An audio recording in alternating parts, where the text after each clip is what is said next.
మన మైండ్లో వచ్చే థాట్సే మన మైండ్లో వచ్చే ప్రతి థాట్ని సీరియస్గా తీసుకోకండి. మన థాట్సే మన లైఫ్ని డిసైడ్ చేస్తాయి. ప్రతి మనిషికి బుర్రలో బోల్డెన్ థాట్స్ తడుతూ ఉంటాయి. వాటిని సీరియస్గా తీసుకుని ప్రతి థాట్ అన్ఇంపార్టెంట్ థాట్, మనల్ని బాగా ఇబ్బంది పెట్టే థాట్, మనల్ని డిప్రెషన్ గురి చేసే థాట్, మనల్ని బాగా అంటే మన వాల్యూ సిస్టమ్ దిగజార్చే థాట్, ఈ థాట్స్ని సీరియస్గా తీసుకోవడం వల్ల మనల్ని మనం కోల్పోతాం. ఒక్కసారి ఆలోచించండి. ఎప్పుడైతే మన బ్రెయిన్లో కొత్త థాట్ వచ్చిందో, కొత్త ఆలోచన వచ్చిందో, ఇది మనకి సరిపోద్దా? ఈ ఆలోచనతో మనం ముందుకు వెళ్ళగలమా? ఈ ఆలోచన ముందుకు తీసుకెళ్తే మన బ్రెయిన్లో మనకు వచ్చే నష్టం ఏంటి? ఫస్ట్ దాన్ని క్వశ్చన్ చేసుకోండి.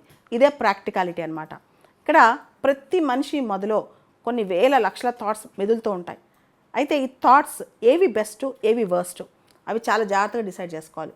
ఎప్పుడైతే మనకి మన మైండ్లో ఒక చెత్త థాట్ వచ్చిందో, మన మైండ్లో మనల్ని డైవర్ట్ చేసే థాట్ వచ్చిందో, మన మైండ్లో మన జ్ఞానాన్ని, అంటే మనం సంపాదించుకున్న జ్ఞానం కానీ మనం అన్నిటినీ కోల్పోయే థాట్ వచ్చిందో, వెంటనే ఆ థాట్కి సంబంధించి ఒక క్వశ్చన్ చేసుకోండి. ఈ థాట్ మనకు అవసరం లేదన్నప్పుడు బ్రెయిన్లో ఒక టెక్నిక్ ఉంటుంది. అదే ఆటో సజెషన్ అనమాట.